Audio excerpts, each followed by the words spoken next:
Welcome, ladies and gentlemen, to the latest episode of I'm No Joke, your home for all things combat sports, and the place where every armchair quarterback can feel like Eddie Bravo. The views and opinions presented on the I'm No Joke channel belong solely to the person expressing them, no one else. If we say it, that means we meant it.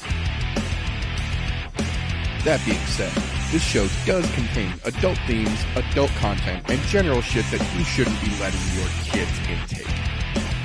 Be advised, viewer discretion is recommended. Proceed at your own risk.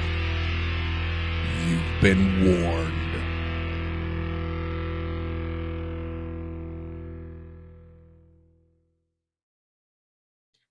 If it's Thursday, it's an internationally historic day when the first Black woman has ever been nominated to the United States Supreme Court.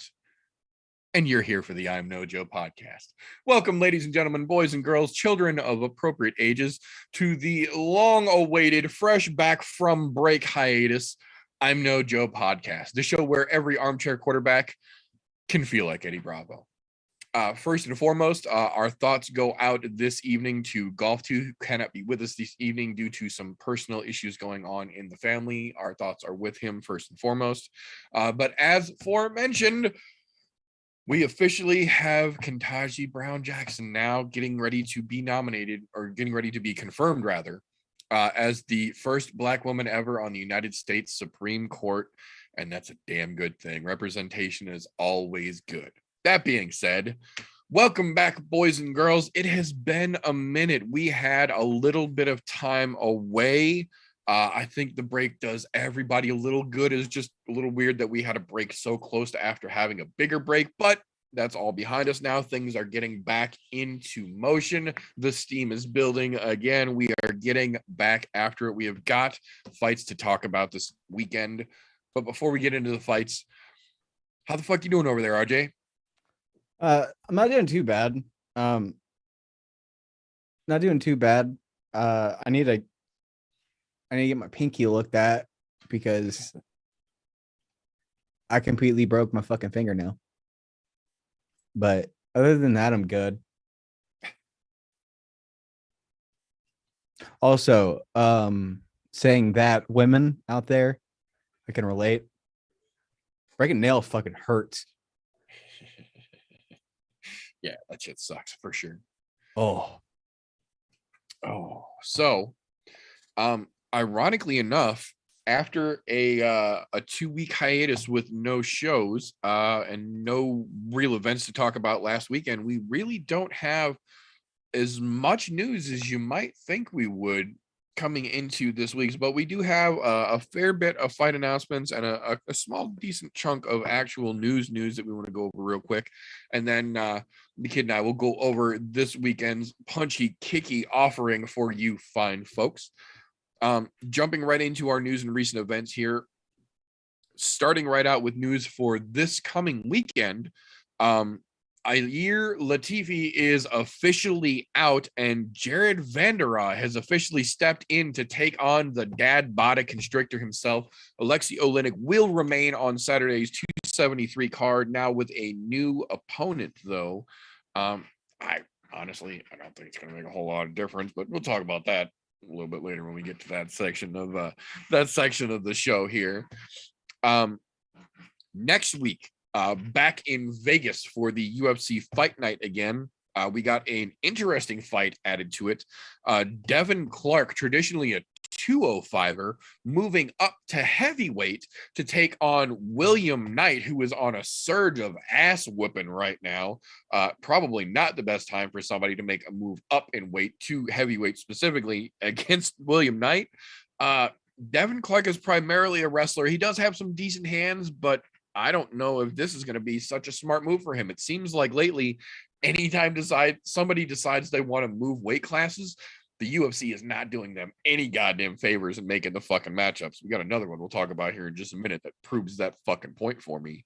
But heavyweight bangers, and this isn't going to be one of those heavyweight situations where we got a walrus slap fight. It's just going to be sad, sweaty fucking hanging after 3 minutes. Like, these boys both got some gas tanks, and these boys both got power. Like, this could get real goddamn interesting. So going to be interesting to see how that shakes loose next weekend. April 30th UFC card got a kind of strange, but I'm here for it matchup added to it. Joe Anderson Brito, new guy coming into the UFC, had a rough go in his debut, short notice situation, got his ass fucking ragdolled for a little bit, which happens more often than not lately in debuts. Stepping back in on April 30th to take on Andre Touchy-Feely himself. I'm not really sure if they're doing that to give Feely one last chance to do something, or if they're giving Brito a chance to like, hey, if you can knock this fucking guy off, we'll give him walking papers and you'll get a fat fucking check and some name recognition. But interesting fight nonetheless, and I'm here for it. Here we go. Here's the part that I was talking about earlier. When we were talking about Devin Clark and moving up. Caitlyn Chukagian has officially re-signed with the UFC, which everybody kind of anticipated that she was going to when she went into free agency. It was literally just a formality of timing. It wasn't anything like the UFC was trying to cut her or anything. And even Dana had said they're more than likely going to re-sign unless Caitlyn declined it. Well, it all finally got pushed through. Caitlyn Chukagian did officially re-sign with the UFC. And in doing so, they immediately booked her next fight for her. May 14th, she will be taking on Amanda Ribas, who is moving up in weight class. Originally, Ribas versus the Karate Hottie was the fight that was going to get made, which everyone was stoked about. And then Michelle Waterson came down with the undescribed illness, which a lot of fighters seem to be coming down with lately that could impact her future and all that stuff. So she's out to go get things taken care of. And in the interim time, Amanda Ribas apparently decided that she's going to step up to 125 from 115 and take on Caitlyn Chukagian, which I got to say, that's a risky fucking move. But on the same hand, that could be a potentially very, very well-funded gamble, because if she steps up and beats Chukagian coming off a fresh fucking contract signing, still sitting atop the fucking rankings down there in 25, that could help get her above where Misha's trying to jump to the 25-pound division in that soon-to-be title shot E. Could get real interesting, but doing her any goddamn favors. Like a fight against Chukagian versus a fight against Michelle Waterson is literally like, oh shit, notable differences. So I'm curious to see how it plays out, but this could be one of those where you bet too big and you lose too big, or you bet just big enough to put yourself into the fucking stratosphere when you pull it off. It's either going to be a glorious victory or a glorious defeat, but there's no middle ground here in this one. There's none of those, well, she tried. No, this is an all or nothing kind of situation. So I'm curious. The other fight they did announce for that May 14th card is the new main event, which I'm also not fucking happy about. They remade the Jan Blachowicz versus Alexander Rakic fight. I don't fucking understand what the UFC's urge to just jam-pack Alexander Rakic to the fucking top is. He has not literally had a fight in almost 3 years now. And in that time, he has verbally agreed to 2 other fights, primarily the biggest one and the most important one, in my opinion here at least, the fucking Anthony Smith rematch. Because while Rakic has literally just been sitting on the sidelines, Anthony Smith got his head out of his ass, got his shit together, and rattled off 3 very fucking nice wins in a row, and then called Alexander Rakic out for a rematch because he said he wasn't in a good place when they fought the first time. And you go back and watch that fight, kind of makes sense. Rattling off 3 fucking wins in a row, I would think should grant a guy a rematch against a fighter who hasn't been in a fight since you fought them last. But the UFC is apparently just trying to fucking leapfrog Rakic up the fucking ladder. So for some reason, he's getting that Jan Blachowicz fight again after the, second or third time they fucking made this matchup now. I don't like that fight to begin with. I really don't like that they're making it the main event for the May 14th card. So it's almost guaranteeing if Rakic gets past Blachowicz, he's the next guy in line for the title, versus if Jan wins, they're just going to stick him back in line again and make him keep fighting the fucking top contenders, air quotes for those listening. But we'll see. We'll see as we get a little closer to that, because I'm sure that fight is going to get a lot of fucking attention put on it as we get closer to it. June 18th UFC card had a very interesting fight added to it yesterday. Phil Hawes versus Deron Winn. Not a matchup I think anyone necessarily would be looking out for or trying to really campaign for or get excited about necessarily even, but that being said, still a very potentially interesting matchup nonetheless. We got another one the following week here, June 24th. Bellator 282, Gegard Mousasi will officially be fighting Johnny Eblen for that middleweight belt as the main event of the evening. This is one of those things that we were talking about not that long ago when he fought John Salter, is that if he went out and he made a statement, it was likely going to get him the next title shot. Well, I don't know if I would call how that fight should lose making a statement, but regardless, it got him the fucking title shot. So here we go. Hop, skip, and a jump. Mark your fucking calendars. Johnny Eblen's getting his crack. I don't think he stands a fucking prayer against Gegard. I really don't. And I like Johnny Eblen. I mentioned it before he fucking fought Salter. I like Johnny Eblen. But man, I think Gegard just mops the fucking canvas with him, really.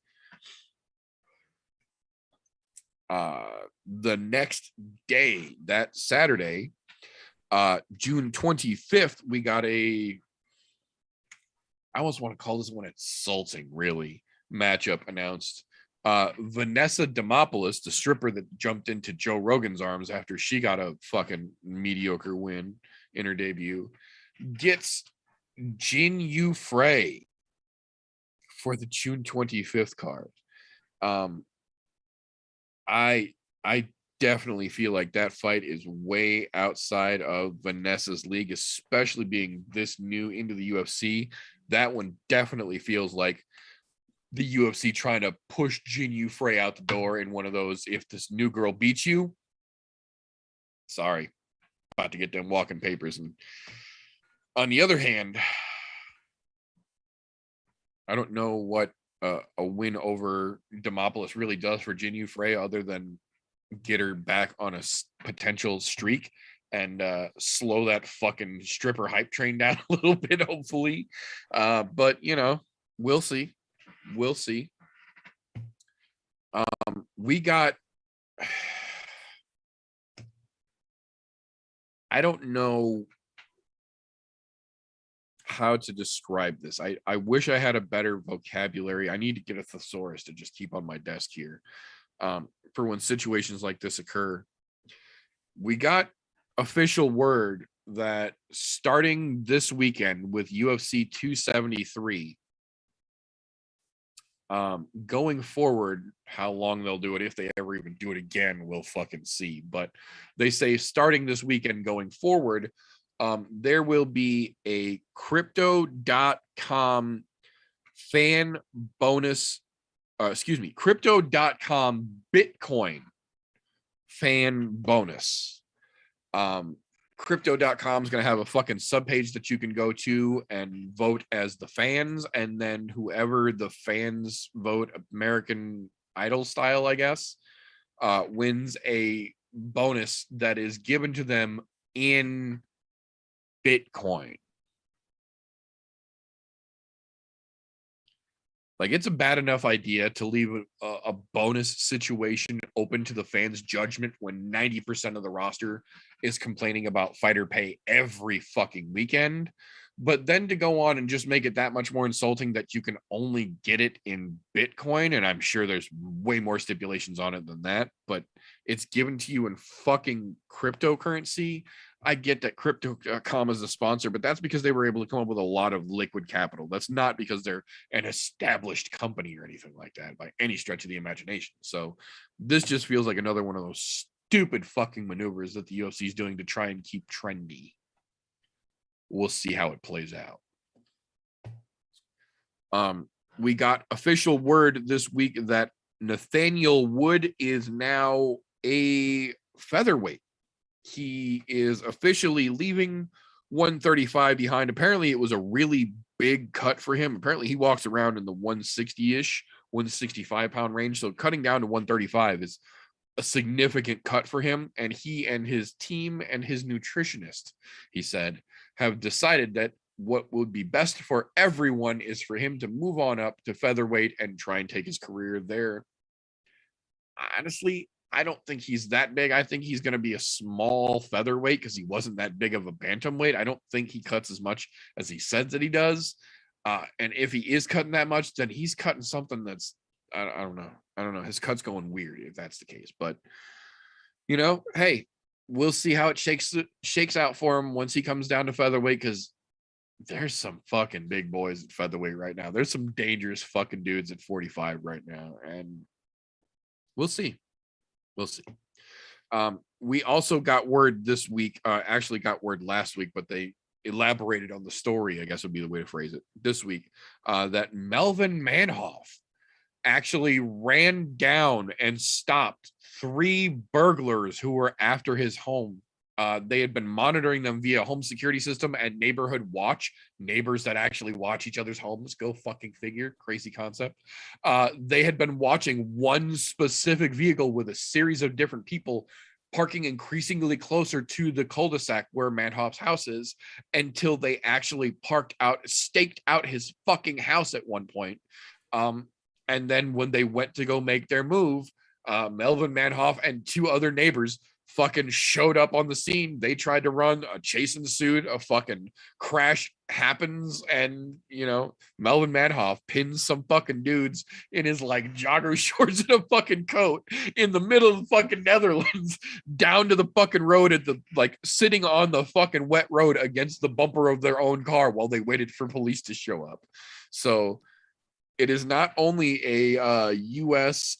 Kevin Holland kind of fucking trait to stop your own fucking burglars these days and your own fucking home invaders these days. And I'll tell you what, he might not still be quote unquote active, but I don't think an angry Melvin Manhoff is something that anyone would want running you down fucking Jason Bourne style on the road in some Netherlands. Like, I read that story and I had to go back and reread it and just go, what? Yeah, Melvin Manhoff went full on fucking Liam Neeson on somebody's ass. He has a very particular set of skills, and they did not do their homework, apparently. Kind of an interesting story here coming as a result of the Columbus card 2 weeks ago. There was an interview done this last week with Matt Brown where he's basically breaking down how everything unfolded after the Columbus card. In that his show and win money, I think he said is 112 or 114,000, something like that. So on one hand, yes, it was nice that they gave him half of that fight of the night bonus where he gets the extra 50K. But on the other hand, the fact that what I think pretty much everyone who watched that card will agree was poor judging, leading to him losing the actual judge's decision prior to that fight of the night bonus, literally cost him $100 and something thousand. So the 50 grand that he got only halved the amount approximately that he lost. He didn't actually gain any money by getting that fucking bonus. He actually still lost literally like a quarter of his paycheck from that night due to incompetent judging. In kind of light of that, when he was talked to in this interview, he said that he really has no desire or no interest in seeing open scoring brought to MMA, which I thought was a weird statement, but he is a fan of flat rate fighter pay. No more win and show money. You make X amount of dollars per fucking fight. If you get a bonus on top of that, that's your bonus on top of that. No more holding the carrot over fighters that they have to win or they don't get half of their check. He just wants judging improvements. He's not interested in open scoring. He just wants more accountability for the judging themselves. And I get that. I get that as well. And this is basically one of those points that we've been making on this show for literally years now. Every time we get the opportunity to talk about it, we do. Fighter pay is atrocious to begin with. Judging having zero accountability once the fight is ended is absolutely fucking astonishing to me in 2022, when even referees have some type of recourse dealt to them by the athletic commission if they make an egregious mistake. But still to this day, nothing happens when clearly incompetent judges make literal career-altering decisions affecting people's paycheck and their livelihoods. Nothing happens. It's a weird thing. So I understand. I think there's more to it there, but I agree with the points that he's making. Yeah, like the conversation that I overheard him have in the last week about the open judging, because people in his camp and gym were like, why don't you like it? He went further on to say, well, if you're down 2 rounds and you're going into the third, you have to do something spectacular to try and get a knockout. But that pressure is going to further put you in a knockout hungry headhunt, and you're just going to end up fucking up because you're just searching for a knockout. You're searching and searching and searching, and you're blind to see you're opening doors just to get punished. Well, that and the opposite side of that coin as well. If you're going into the third round thinking, I've been kicking the shit out of this dude for 2 rounds, I got nothing to worry about, I can ease back and just make sure I don't get hurt, and you look over and you're down 2 rounds, it turns out that the judges clearly gave him 10-9 both of those rounds, that's going to mentally defeat a lot of fighters to the point where they're just going to give up and get the shit beat out of them for that third round, thinking that they were going in winning. And when they actually see the scorecard, it will defeat them to the point that they will just give up, essentially. And I'm not saying I condone that. I don't think that's a very good fucking mentality at all. I mean, I can also understand how in the moment that kind of mind fuck would absolutely just take the wind out of your goddamn sails. Yeah. I mean, like I can see his points of where he's coming from with it can put somebody in a bad position mentally on both ends of the spectrum. But I mean, I kind of would be more likely to agree with how he put it. There, like, just better, more consistent judging. Like, we got to get Saul D'Amato off, because Saul doesn't give a fuck. He's just there to be there. Him and Chris Lee and the fucking lady Lori, I can't remember her fucking last name off the top of my head, but there's 3 of them that are all literally internationally famous for being incompetent MMA judges. Literally, I'm not joking. That's what these 3 people are famous for, how bad they are. Yeah, I mean, you could probably Google bad MMA judging, and all 3 of their names would come up. I'm sure there's a fucking list or a website somewhere that's making a compiled list, and those 3 be at the very goddamn top. Like, and the flat pay thing, I understand it, and I also don't like it. Like, I agree with the mindset that's there, but then I also don't like it because you're fighting, you're putting your body on the line. You should deserve a agreed upon, you get this much regardless. And it should be a little bit bigger than what they get for a show up pay, being the UFC, being a multi-million-dollar company. But I also don't like it because then that puts people in hey, I get paid $80,000 just to show up. That can make people really stop giving a fuck about showing up and putting a fucking hell of a performance in, really trying to win the fights. I mean, that puts people in a I don't care, I'm getting paid $80K mentality, or $75,000 guaranteed every 3 months. I'm guaranteed this much money. That could really make people just complacent where they are and just content at making this money, regardless of if I win a fight or lose a fight. So there is the upside to it. Like I completely understand. Sure. We put our bodies on the line every time we go out. We're facing fucking surgeries. We're facing life altering injuries. Fighters 100% deserve more pay across the fucking board, and every single fight promotion that's out there, they deserve a little bit more money because, I mean, fuck. Let's say let's say you're 5 fights into your contract, and you take an injury that's going to put you off for 3 years or 2 years or anything like that. Now, any significant amount of time period. Yeah. Yeah, you have to go find a fucking 9 to 5 after you're done healing from your injury to where you are okay enough to go work a fucking 9 to 5 job. I mean, that puts too much at risk at a fighter completely losing inspiration. Especially if that's a damn good fighter and there's a lot of potential, that puts way too much at risk. I think there should be a little bit more money put in to fighter pay. Yeah, I agree completely. I agree completely. And that actually, ironically enough, ties us directly in to the next story I've got in the news here. Coming off of that, there was an interview with Joe Lozon, getting ready for his upcoming fight. And they kind of asked him what his thoughts were on the whole fighter pay situation. And Joe Lozon had a little bit of a different take on it. And honestly, the headline version of his take leaves a sour taste in your mouth. It's very clickbaity the way that they soundbited his speech here. But when I actually went in and actually read the full statement, because that's one of those crazy things that I do, I actually read up on stuff that I want to know about instead of just going with headlines.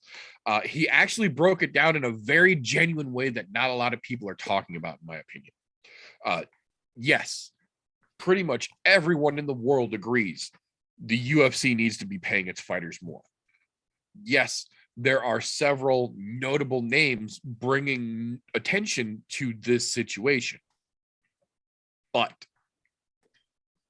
none of them, not a single one of them who are bringing light of this situation are doing it for the benefit of the fighters who are being underpaid. Every single person actively campaigning right now for UFC fighter pay increase is either doing it for themselves or for their potential future selves. Jorge Masvidal was worried about Jorge's paychecks. Dustin Poirier is worried about Dustin Poirier's paychecks. Nate Diaz is worried about Nate Diaz's paychecks. Francis Ngannou doesn't want Deontay Wilder money for all heavyweights. He wants Deontay Wilder money, and he is willing to sit out as the champion until he gets it, quote unquote, allegedly.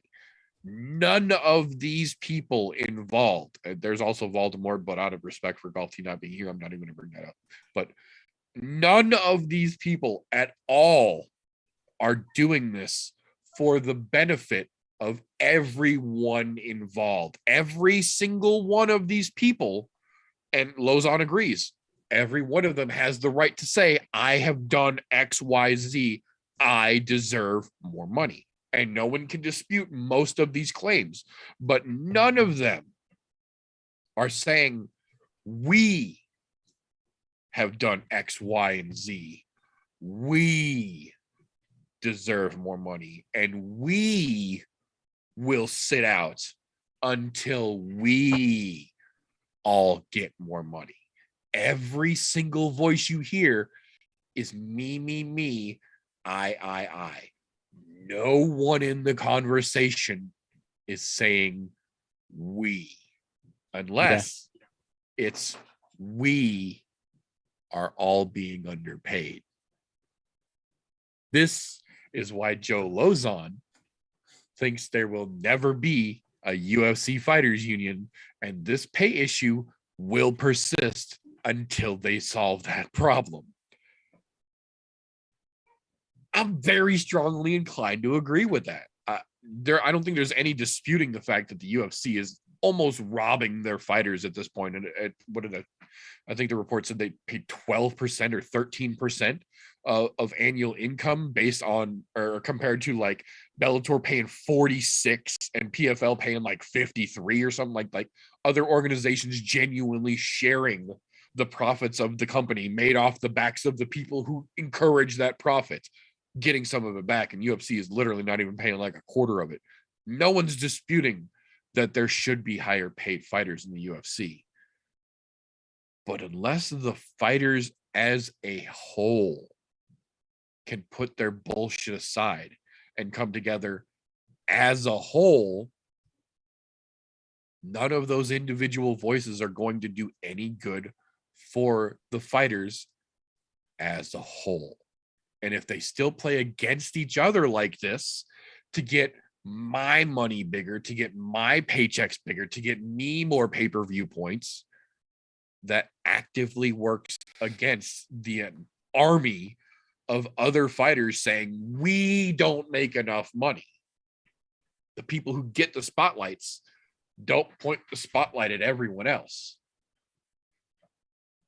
It's a valid point, and I respect the fuck out of Joe Lozon for taking his moment to say, I deserve more money, and saying the reason none of us can get more fucking money is because when we're here, everyone says, I need more money.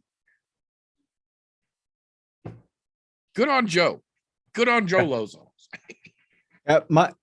My one thing that I want to bring up is you talked about the numbers, and everybody on social media and everything talks about the numbers. So I have to look into. I did a little bit of research.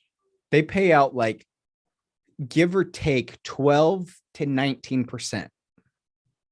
It kind of fluctuates back and forth of pay-per-views to their fighters. Just a pay-per-view. They give out around the same for a regular fight night event. But what nobody talks about is what all the UFC does for their fighters. They don't talk about the amount of overhead, because UFC is the largest mixed martial arts promotion franchise in the US and in the fucking world, essentially. Nobody talks about how much fucking money they have dumped into the Performance Institute there in Vegas. And I can tell you just by a couple of the pieces of equipment that's in there, and I know how much a couple of those things cost just to get fucking one of them. Right, and the fact that that shit's set up in duplicate so that they can do whole fight camps there and have identical equipment if they need to. Yeah, and they have multiples upon multiples upon multiples. So you can go in there on any given day if you're local or anything like that, just to get a little workout in. That's open for people that fight for the company.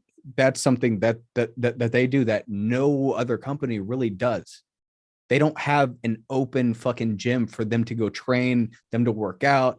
They don't, everything. Yeah, I was gonna say the meals are all free, the supplements are all free, the fucking physical therapists and the fucking recovery units and shit is all fucking free. Like, I absolutely agree. Like the Performance Institute alone, that's gotta be a giant fucking hole in the ground that money gets thrown into, like no boat could ever hope to be. just behind the equipment and building that fucking warehouse, that is millions of dollars. Fuck what you pay for the people to work there, the physical therapist, the recovery. Fuck that. Just the physical equipment is more than what Bellator probably brings in like 3 years. Easily. So you're looking at, yes, they don't pay their fighters enough, which is undeniable. But then you also have to look at, they have more overhead than all the other fucking companies. And they're doing so much more for the fighters. Like, I 100% fucking agree. That's what I was going to say. That's the other half of the conversation that people forget about as well. And I don't want this to come off as one-sided, that we're just railing on the UFC, because like I try to make a fucking point of, credit where credit is due. The UFC does more for fucking charities in a year than most fucking corporations could do in a decade.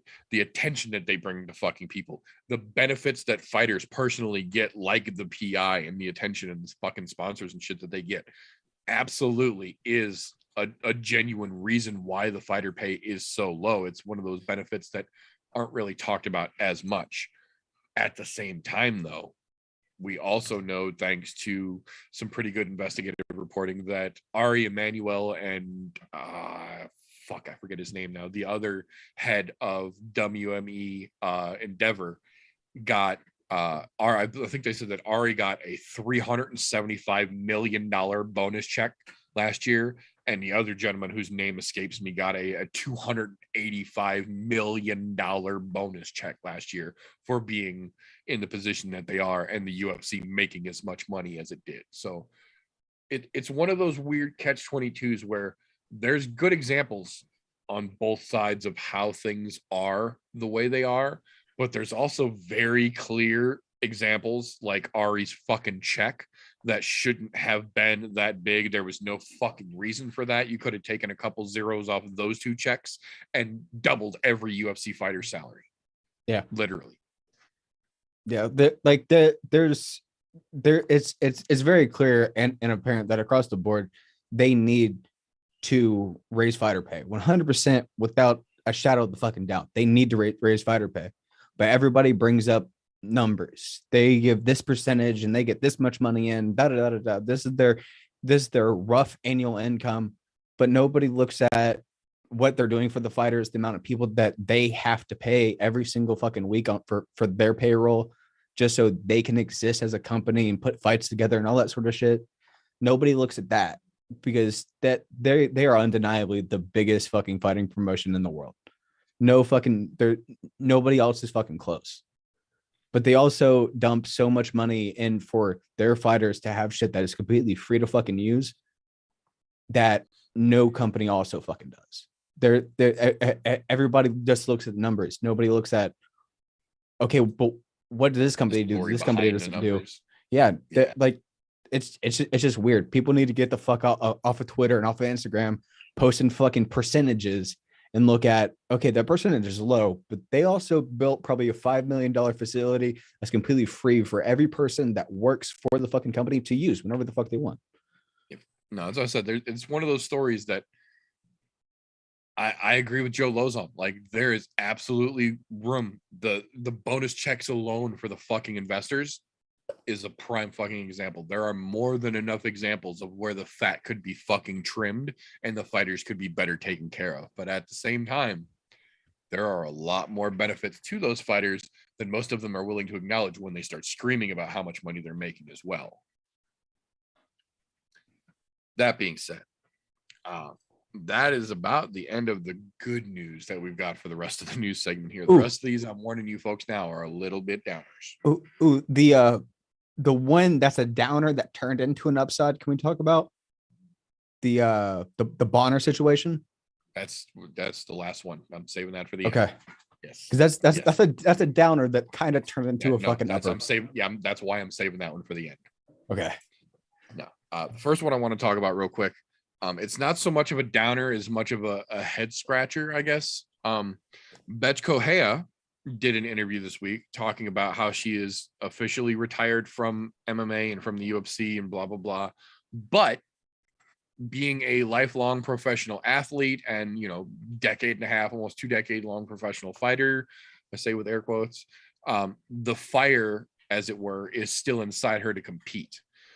She has decided, since that fire is still active, that she is now going to start actively looking for an opportunity for herself to either have a full-on professional boxing match or to possibly try and start a bare knuckle boxing career. But she has no desire to do MMA. The door for that is closed. That fire, she says, is officially out and cold.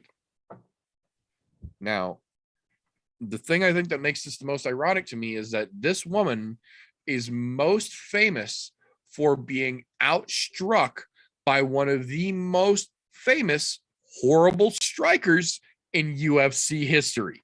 she got dominated on the striking side by one of the literal examples of poor striking in women's UFC history. And now she wants to go into exclusive striking and even potentially bare knuckle striking sports, but she doesn't want to do MMA anymore.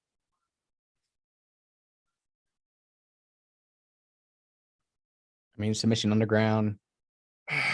Yeah, like I just don't know sometimes. I just don't know, but I'm not here to know. I'm just here to report the stories. Right. She would do far better doing submission underground. I agree. BJJ doing the I was going to say international she is a league. legitimate Brazilian Jiu-Jitsu black belt, so She could make why a good she living would on choose that. to go striking, exclusive striking versus some type of submission grappling or something like that where you don't take striking damage. Yeah, we'll see. Like she was far better getting a motherfucker to the mat and putting some fucking work in than she ever was moving her feet to punch somebody. Like he absolutely was, dude. But that is a fucking head scratcher and a half. That's I said. We'll see how it shakes loose.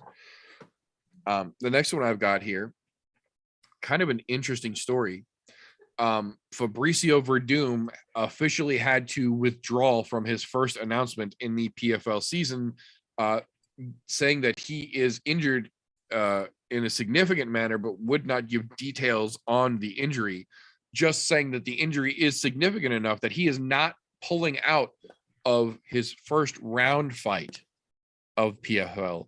He is pulling out of the entire 2022 PFL season and now considering potential retirement. The injury is that severe. This is one of those situations that we unfortunately have to talk about from time to time, where I don't think Fabricio is going to take any championship belt in any organization anytime soon.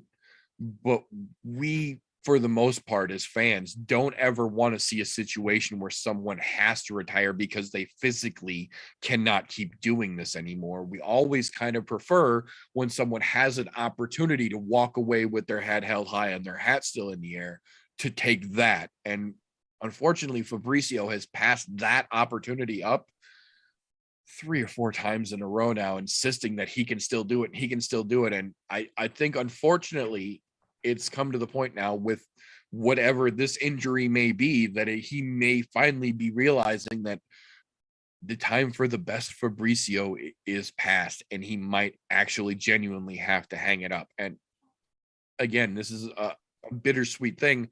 I've been saying for years, it's probably time for him to start considering him hanging up the gloves. But again, I'm even if I don't like you, I don't want to see someone have to hang up their gloves because they can't. I want a fighter to be able to make that choice themselves, whether it's on a losing streak or not, to be able to make that choice for themselves, I feel is a very important thing in a fighter's career. And it kind of feels like, unfortunately, Fabricio shot himself too many times, ignoring that opportunity to make the choice for himself. And we're at a point now where the choice is basically being made for him with an injury. I hope that's not the case, but I also kind of hope that it is in a strange, non-malicious way, if that makes sense. Excuse me. We got word a little bit strange, because this one still hasn't had all the details come out, but it's enough of a story that I wanted to talk about it. 2 weeks ago, I guess now it's been 3 weeks ago, we talked about the announcement of Ben Rothwell fighting Alexander Gustafson on the May 14th card. Great fucking fight. Gus hanging out at heavyweight makes me happy because he's not cutting anymore, but he's still training with fucking killers. So, this is just Gus not cutting weight anymore, and I'm fine with that. But then we got word day before yesterday, the UFC has officially released Ben Rothwell from his contract and removed him from that fight with Alexander Gustafson with no reason given for either announcement. That's a very strange situation, to say the least, especially for someone like Ben Rothwell, who has been a staple of the UFC for fucking a decade and change, never puts on a fucking boring fight, and generally isn't the type of dude to get into the kind of trouble that would get you not only kicked out of the UFC, but kicked out of the UFC right after you had just booked another upcoming fight that was potentially very impactful for your career. I'm very curious to see what the fuck actually happened there. So we will absolutely update that story when more information comes out. But that much of the story unto itself is fairly fucking significant, and I felt like needed to be talked about. Two more things here. One, fuck you guys. We got word yesterday, confirmed from multiple outlets. PFL is officially in big fucking trouble right now. They have officially had the PFL Challenger Series, which was their answer to the UFC Contender Series. The Challenger Series has officially come under scrutiny and has been flagged for suspicious betting activity. Apparently this last week's episode, I guess is what they're calling it, of the PFL Challenger Series was allowed to have all normal Las Vegas betting odds put out and allowed live betting odds in the whole 9 yards. Come to find out after the fact, the entire event was pre-taped and post-aired. And they made no mention to any authority figure at all that this is how they were going to broadcast this event, and allowed live bets to be run all during the broadcast of the pre-taped fights.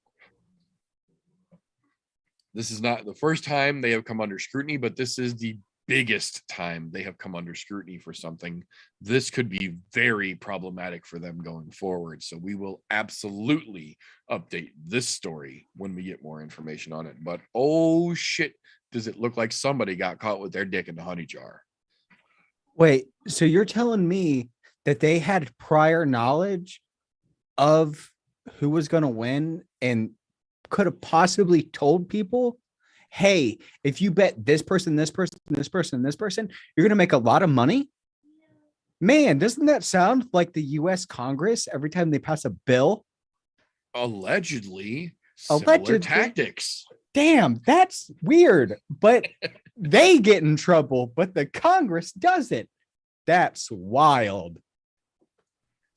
America, fuck yeah. Here to steal your motherfucking money. Oh man, good times indeed. But that will bring us to what we kind of alluded to earlier. The last piece of news and recent events I've got for this particular episode here. The best way I can describe it is a beautiful act of kindness wrapped in a shitstorm burrito. Unless you've been literally living under a rock, if you're an MMA fan, you're probably at least somewhat familiar with the obvious fucking pained plight of former UFC star Stephan Bonner. To say that he's had a rough go of things lately is almost criminally undercutting how rough his story is right now. But for wanting to save time, he's not having a good run of things lately.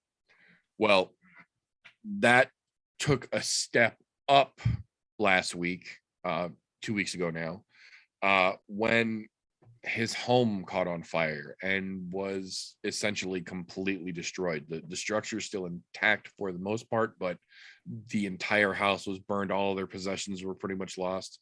No one was hurt. Bonner, his wife, and their child, and all of their dogs did make it out of the house alive and intact. No one was harmed, but it is essentially a complete loss.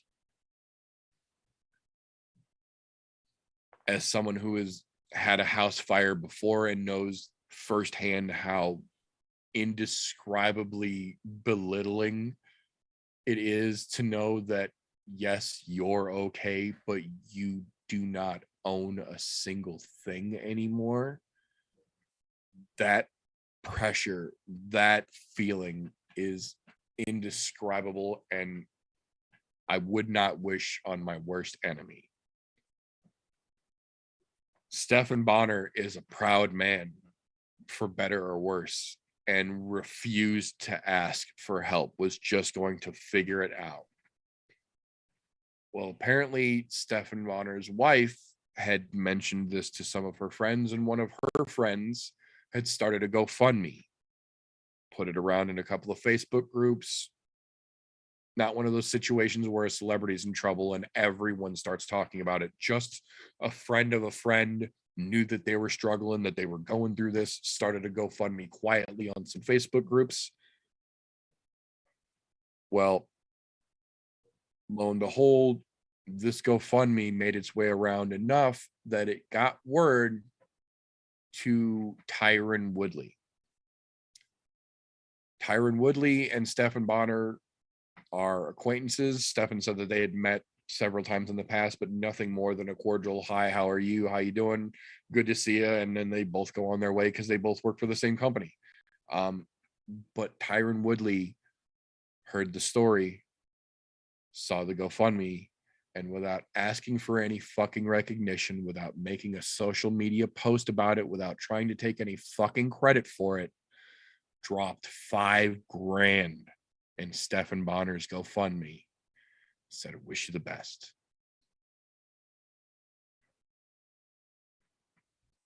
I don't care how dumb that fucking I love Jake Paul tattoo on his finger is. I don't care how horrible Falling In and Out of Love sounds, no matter what stereo you play it on. I don't care how hard it is to watch him get knocked the fuck out by a YouTube clown. That man saw another man struggling and refusing to ask for help, and refused to let him struggle, and reached out a little bit of help and didn't ask for a fucking bit of recognition in return. And I don't give a fuck if Tyron Woodley ever gets in a fucking MMA cage again. I don't care if he ever steps in a boxing ring again. I don't care if he ever goes into a fucking booth to record another shitty album again. That sole act, I respect the fuck out of. In a situation where 99% of people would have saw it and kept scrolling, Tyron Woodley reached into his own fucking pocket and chipped in a good amount to help and didn't ask for a fucking thing in return. That's the kind of thing more human beings need to do, in my opinion. And also, just making it known, the original goal for this was $10,000, which is a decent amount of money, but mostly from people that have only met Bonner like a handful of times. Yes. Them alone pushed it over to 16,300 and change. Yeah, as I say, it's almost 20. It's almost double. Yeah. In 2 weeks. It's at $16,000, and a lot of that was from a lot of just random people that want to help him out, but it's also people in the industry and the fight scene that literally were fucking dropping thousands of dollars at a time just to try and help somebody out. And every one of them has gone on to say, I don't want it to be about me. I'm just trying to be a good person. I'm just trying to help somebody out that's in trouble. Somebody when they need fucking help. Period. Yeah. I'm trying to help him out because some of them have gone on to elaborate. It's like he's an icon for a lot of things, for CBD, for racing, for MMA, he inspired certain people, and those people are now professional MMA fighters across the world, and they've all dropped fucking money to show their own type of fucking love and support for a human being that really needed that love and fucking support on a particular day. That is fucking beautiful shit. And yeah. Bonner's tweet that he put out about Woodley when he was the first person to really go public and donate a decent amount of fucking money, pretty much said what Meter said. I've only met him a handful of times. It was just short conversations about the day, about, you know, his family, my family, stuff like that. But he went on to say that it completely blew me away to see that somebody like him went out of their way to help somebody in need like that. That's beautiful shit. I don't care who that is, who donates money like that. That's a beautiful thing. Further on, to elaborate what you said, I don't give a shit what he does with his career. He's got that permanent fucking check mark of just pure good-hearted, good-souled individual. He gets that check mark from here on. I'm not gonna pick him if he gets another fight lined up. I'm sure as fuck not gonna pick him because of this. Yeah, but he's got some good fucking credit in my book. Yeah, some damn good credit. So, with that being said, we do have 2 cards this weekend to give a quick rundown on here. The first card takes place tomorrow evening in Wichita, Kansas. BKFC 23 goes down. There's a couple of very interesting fights. There's not a ton on this card that most folks are going to recognize, but there are a couple that are interesting and are worth watching. Jessica Link versus Crystal Pittman is going to be a fucking spectacular fight. This is quite literally an example of a badass everyday chick who turned fighter versus an OnlyFan who found out there's more money available if you bare knuckle and then bear it all, as it were. I think Jessica Link is going to fuck Pittman up. I absolutely stand by that. I don't give a shit. Crystal Pittman thinks it's hilarious because I'm not quiet about that. She likes every time I make a post saying as much, and I get it. It's cute. Fuck her. I have no faith in that fucking OnlyFans broad doing any fucking damage to Link. I think Lacey beats the shit out of her, and I'm going to be fucking excited to watch it tomorrow night. The other awesome factor is that now both times Link has been on a card, they have put her fiance on the card with her. In the co-main event, Isaac Doolittle comes out to take on Jared Warren, which is going to be a great fucking fight. Her fiance, Isaac Doolittle, is a fucking hammer swinger. That boy has got some fucking knuckle power, and he's going to let him fly. I'm stoked for that fucking co-main event. But the main event is the one that I'm telling you, if you don't watch anything else on this fucking card tomorrow night, watch this fucking main event. Worst case scenario, it's 10 minutes of fucking massacre you will appreciate. Mike the Marine Richman versus David the Caveman Rickels. Rickels is the hometown boy. He's from Wichita. They're giving him the main event. I get that. Good on you. Richman is the fucking future of that 185-pound division. I am telling you, that ex-Marine is a fucking bad man. My only criticism whatsoever is that ridiculous caterpillar he insists on keeping on his fucking lip.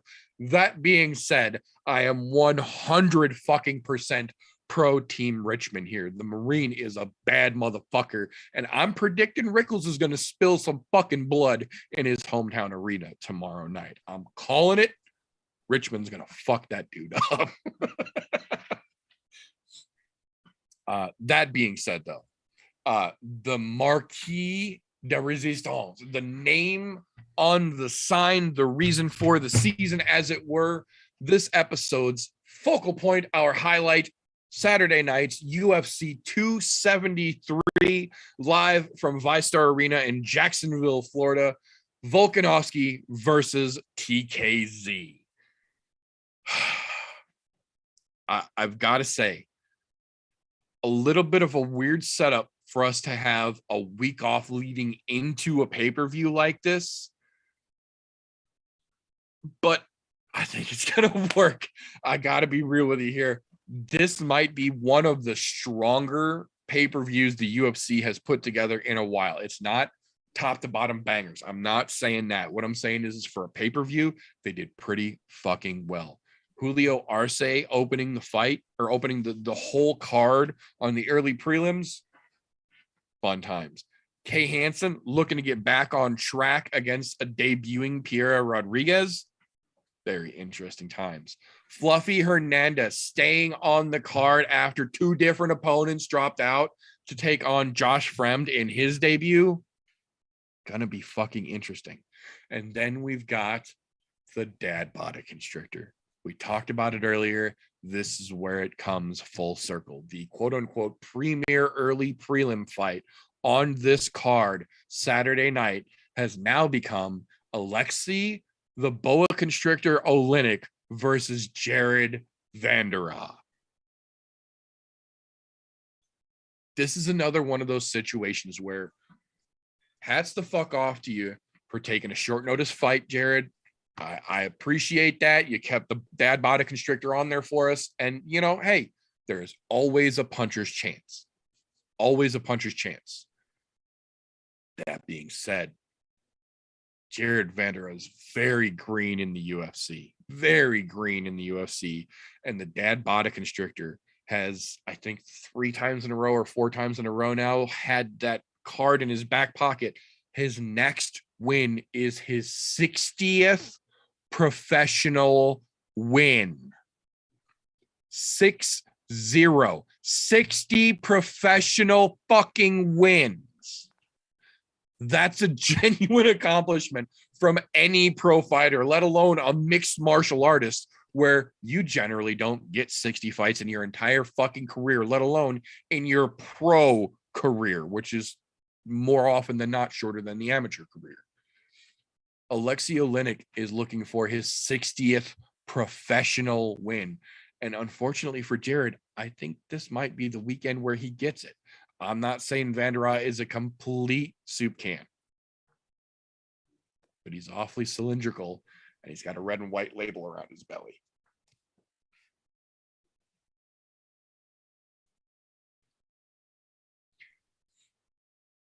Now, moving into our prelims here.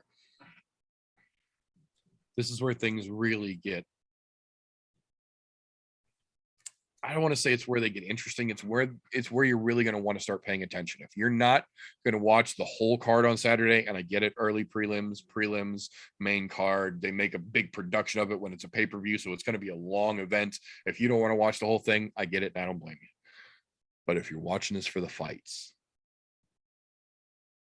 prelims are going to be when you're going to want to start gathering your things together and getting yourself fairly centrally located around a viewing receptacle of some type, because this is where shit really starts to crank up, in my opinion.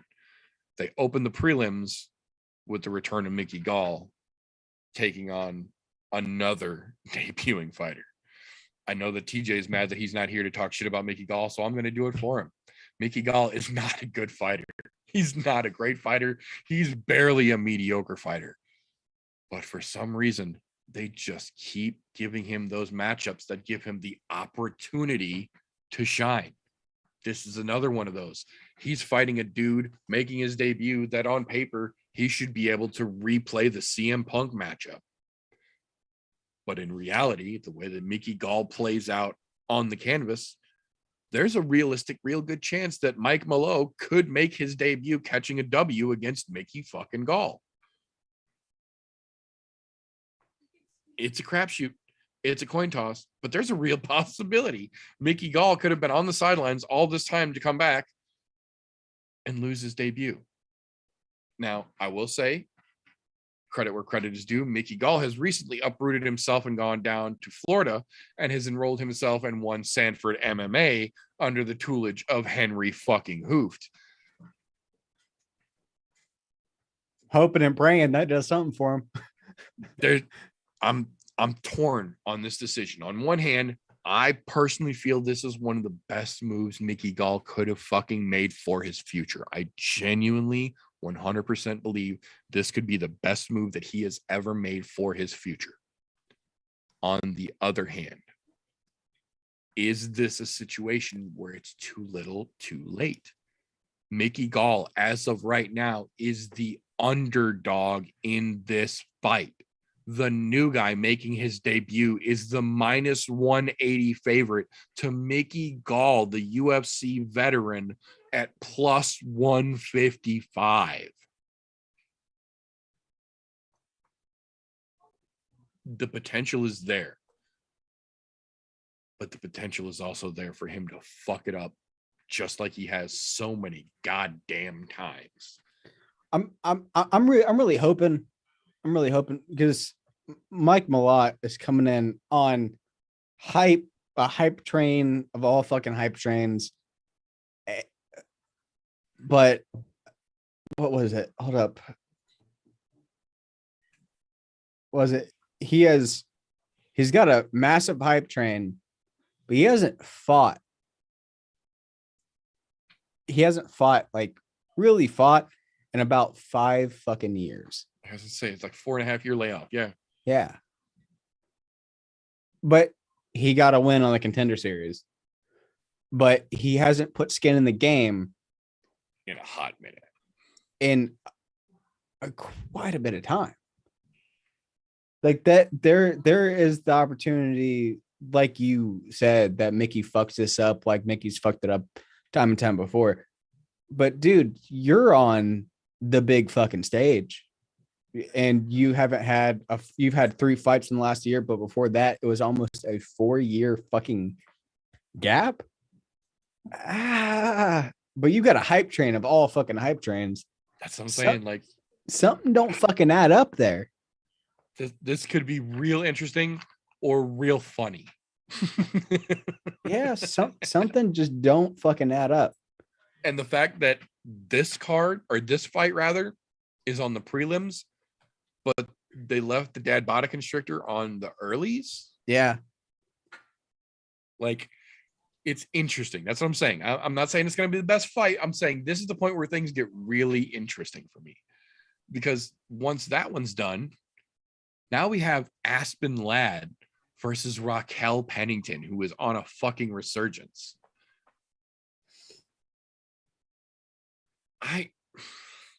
I wish I knew what it was. There is something about Aspen Ladd that just screams no confidence to me. Like, we've seen glimpses of her potential. She absolutely does have potential.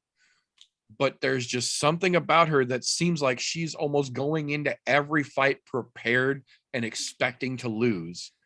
And even she's surprised when she does something right.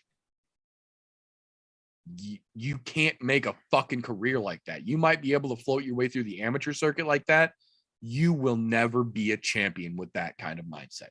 Point blank, period. I don't give a fuck. You will never be a champion doubting yourself that much, visibly going into every fucking fight. I got nothing against Aspen Ladd, but I have a hard time seeing any other way but Raquel Pennington just beating the absolute shit out of her this weekend. And not that Raquel Pennington is any beacon of fucking self-confidence either. She's literally almost more known for quitting in the cage than some of the great victories she's had. But that was a momentary lapse, and we've seen the resurgence rally around and almost obliterate that fucking memory from her career. So I have a hard time seeing anything but Pennington just doing fucking work on it. And then we get the big boys. Jairzinho, Biggie Boy, Rosenstruik versus Marcin Tybura. This is where the rubber meets the road, as it were. Biggie Boy really needs to get a fucking W. He really needs to stop this downward fucking slam that he is on now. And Marcin Tybura is almost on the opposite side of that. He's almost gotten his, I don't want to say he got his shit together. He's getting his shit together, it seems. Getting his shit together. Seems like he's making progress. He's starting to round off some of those rougher corners and really starting to put the eyes above the dots above the eyes and the lines across the T's, as it were. I'm not saying he's going to be the next champion, but what I'm saying is Marcin Tybura seems to be paying attention and evolving, whereas Rosenstrike almost seems set in his ways and doesn't seem to be making any adaptations based on the very dominant losses that he's taken. This is where it really starts getting interesting to me, and it's almost the theme of the whole main card for me. But this is where it kind of starts for me in those situations where I've got picks here, but I'm not 100% confident because these fights are really genuinely close enough, in my opinion, that I could be 100% wrong. It could go the opposite direction. I feel like Tybura is on enough of a tear right now, and he's got his head in the game enough. He can come in here and dominate this fight and take Rosenstrike out within 3 rounds, in my opinion. Unless he's not paying attention, he's not on his game, and Rosenstrike has got his nose back to the grindstone, in which case Rosenstrike can come out here and just tee the fuck off on Tybura, because we've seen Tybura have issues, but we've seen Rosenstrike get steamrolled. This one could go either way. They're both talented big dudes. So this one's where it's going to start to get real interesting, in my opinion. Yeah, like my only thing is Rosenstrike, he's just become complacent, just doing what he does and not really trying to expand his toolbox. And Tybura is just consistently adding in new things, trying to get him down more proficiently, working on his fucking game overall. And if you are complacent, unless you are a fucking champion and you are honing what it works for you and what you're good at, you will lose every fucking time you go against somebody that is adding new shit to their fucking toolbox, adding new shit to their game. You will lose every fucking time. If you stay stagnant, you fucking lose, especially in the fight game. That goes across the fucking board for everything that you do, every fucking profession that's out there. If you're not trying to fucking better your craft and iron everything out, add some new fucking skills and fucking tricks into your game, you're gonna fucking fall behind. And Rosenstrike's already falling the fuck behind. His videos that he's put out of his training camp doesn't look like he's adding anything fucking new. He's doing the same fucking shit. Nothing impressive out of that social media post. I completely agree. I feel like that almost backfired. Like it almost showed us that you're not working as hard as you should be. And now if you get your ass beat this weekend, we can kind of be like, see, we knew it. We knew it was coming. But we'll see. We'll see how that plays out. That being said, that brings us to the premier prelim fight of the evening. This is, generally speaking, where I tell folks, if you're not going to watch the whole card, this is where you need to start making your way to where you're going to be sitting, because the action is really going to pick up from here. This one even more so than normally. Ian Gary versus Darian Weeks. Ian Gary he's such a potential fucking crazy man. They basically have been comparing him to the legitimate welterweight version of Conor McGregor. Giant European star, crazy step off 1-2 ability like we saw in his debut last time out. Can he follow up? Can you make the second outing as big, as important, as relevant as the first one when you have such a great fucking outing in the first run? And then a guy like Darian Weeks coming in this time, who is going to try and take your big ass to the fucking ground. He's not going to try and stand and bang with you, at least if he's smart. Darian Weeks has wrestling prowess and has seen, no doubt, what Ian Gary did in his last fight on the feet. If he follows through with logic and any basic kind of a game plan, this should be one of those situations where Darian tries to get this fight immediately to the ground and make it grindy. If he can do that, I think he could steal some thunder here. On the other hand, if he can't do that, he's in a world of problems because Ian Gary is very good at managing distance. Knowing that you're more than likely going to be coming in trying a wrestling heavy approach to get at him and being good at controlling distance is generally a bad recipe for the wrestler. If Ian has been on his fucking grind like he says he has, and he's really trying to be legitimately in the UFC what he says he wants to be, this could be a very, very bad night for Darian Weeks. But like I said earlier, on the other side of that coin, because this fight as well has that potential, if Ian Gary has been resting on his laurels because he is kind of a local celebrity back at home, if he's been enjoying that silk sheet life and not really been keeping his nose to the grindstone, and he's been fucking up, and Darian Weeks comes in here and he throws that wrestling heavy approach with a good focus, this could be an embarrassing night for Ian Gary. I personally have a feeling that Ian might just have it in his back pocket. He's been downplaying it a little bit. But this is one of those situations where there's also every possibility I am 100% wrong and he's been fucking eating tiramisu, sitting on his ass, drinking whiskey, and Darian Weeks is going to come in here and steal every bit of his goddamn thunder. But I'm excited to find out. I mean, the only thing that I have is I don't think that he's not putting in his fucking work, Gary, because he's fighting for Sanford. Sanford, if you're a rising star and they can tell you got some fucking potential, they put your ass to fucking work. During that camp, you are a fucking mess because they are dogging the fuck out of you. I mean, it's going to be interesting. It's definitely going to be fucking interesting. Oh, there's a lot of fucking fights that I'm excited for, and this is kind of one of them. It's got a lot of interesting potential. It really does. And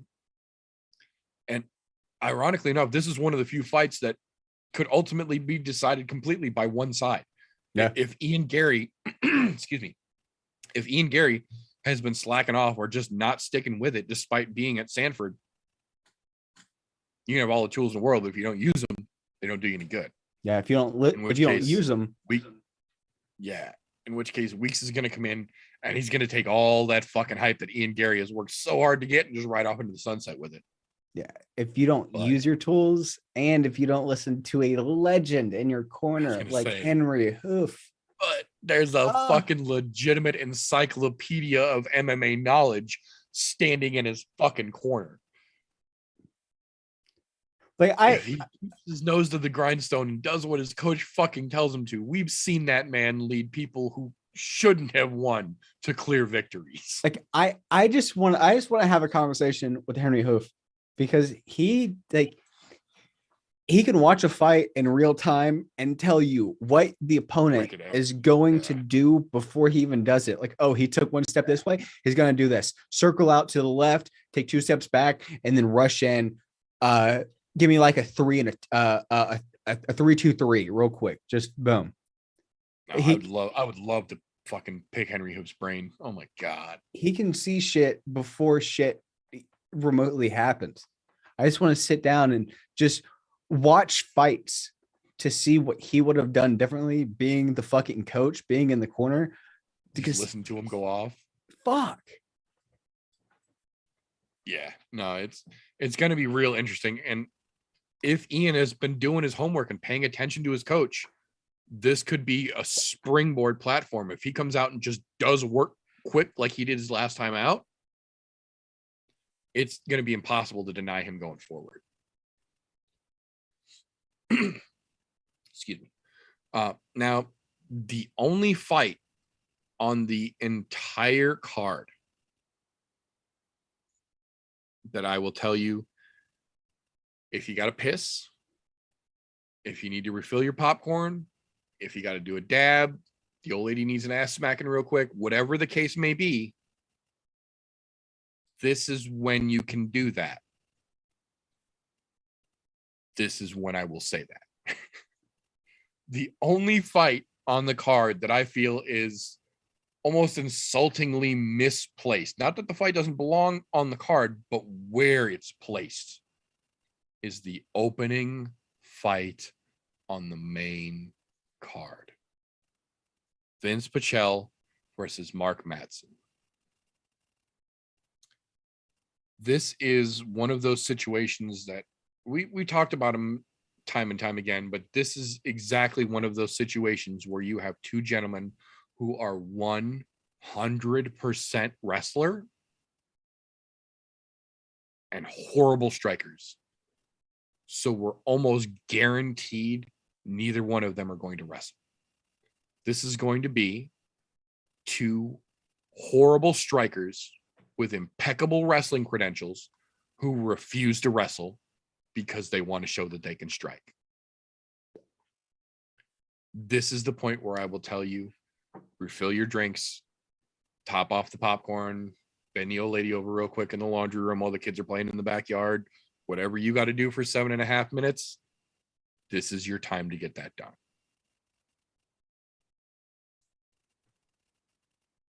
That being said, where we go, there we go. We do have Tapology Picks for those of you who are in the know. Tapology.com does not have any affiliation or endorsement with the I'm No Joe podcast whatsoever. But what they do is they host an ability for you to create a free account on their site and then make your predictions for fights, such as the ones we've got coming up this weekend. All three of us here on the show, Golf T, myself, and now the young gunner himself also has his setup. So we have got Tapology Picks. First, we'll go over, because Golf T's not here, so we'll go over his first. Main card, he has got Matson, Mackenzie Dern, Chemiev, Peter Yan, Volkanovski. Where did I put the other ones? There we go. There's RJ's. RJ has Matson, Mackenzie, Chemiev, same as Scalti, down for the main card. I have got a little bit different here. I agree, Matson on that one, but I have got Torres, Chemiev, Yan, and Jung. So we will get to those in a little bit more here. If you are interested in taking place, putting your picks up to be held accountable, like we do here, tapology.com, make yourself an account. The group is called ImNoBookie, all one word, or group 965, depending on how you search. The link is down in the description. The group is open to anyone. Feel free to make an account, join the group, and put your picks out there. Along with the Tapology, who creates these neat little pictures for you of your picks once they are made. We also, at least I do, and Golf T has a little bit, during the fights, we'll keep an eye on the I'm No Joe Discord server. There are a couple of folks who like to hang out and chit-chat back and forth during the fights in our fight channel down in the Discord server, link running along the bottom and down in the description as well. Feel free to join, but Mackenzie Dern versus Tecia Torres, number 5 versus number 7 in the strawweight division. This might be one of the most impactful 125 fights we have seen on the ladies' side in a hot minute. Tecia Torres is kind of, I guess the best way to describe her really is a staple of the top 10. I don't remember when she's really been any lower than the top 10 in at least the last 5 or 6 years.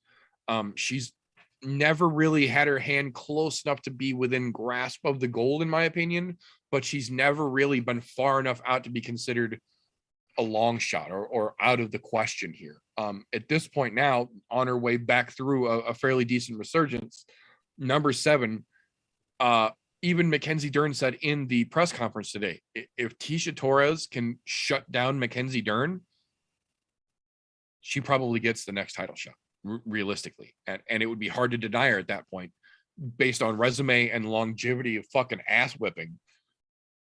I agree. But that does not work the other way around, though. Mackenzie Dern is both coming off of a loss and still young enough in her UFC career, despite being number 5. If she gets past Tecia Torres, that is not, both in my opinion and Mackenzie's, enough to get her a title shot. She still needs at least 2 more good wins by her own admission. I completely agree with that. However, she seems to think that she is just going to grab Tecia Torres, take her to the ground, and choke her out in the first round. Points for self-confidence. This is kind of the opposite of the Aspen Ladd situation here. This is almost self-confidence to the point of willful ignorance. Mackenzie Dern has got that what the fuck was her name? It's an unhealthy level of self-confidence, an unearned, undue level of self-confidence, where she's convinced that she's not only going to be the champion, but she's so much better than everyone else she's fighting. It's just a matter of time for her to get the cards to line up the way she needs them to. I don't think that's the case. I don't think that's the case. I think this is one of those situations where, unless Tecia really fucks up, in my opinion, Mackenzie is outclassed here. I think Tecia is just more well-rounded, better everywhere than Mackenzie is. Mackenzie might have the advantage in the jiu-jitsu department for sure, but that's a very small, very one-trick pony niche advantage against a fighter who's well-rounded everywhere, in my opinion. Unless Tecia really fucks up, I think this is her fight to win.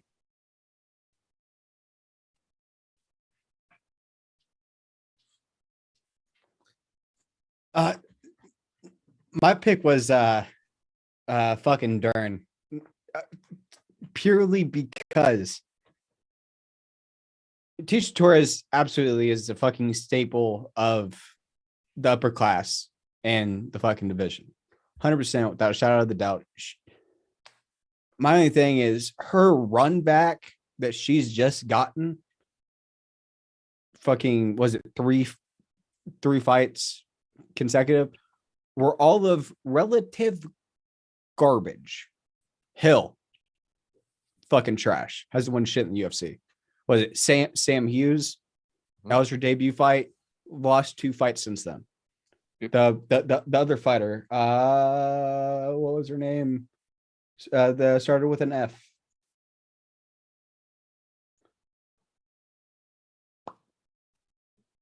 Brianna Fortino. Same exact thing. Has done nothing but take losses. Oh yeah, that's right. That's right. She changed her name. She got married. Brianna used to be something else. Yeah, that's right. Done nothing but take losses. So she is being handed a fight for the potential top 5 again, because they fed her soup cans, very dented, and all 3 occasions possibly mislabeled soup cans. That says Progresso. Nah, motherfucker, that's Campbell. It's one of those things where they're trying to give her fucking shot, but if she had to get soup cans fed to her, that kind of says something, at least to me personally.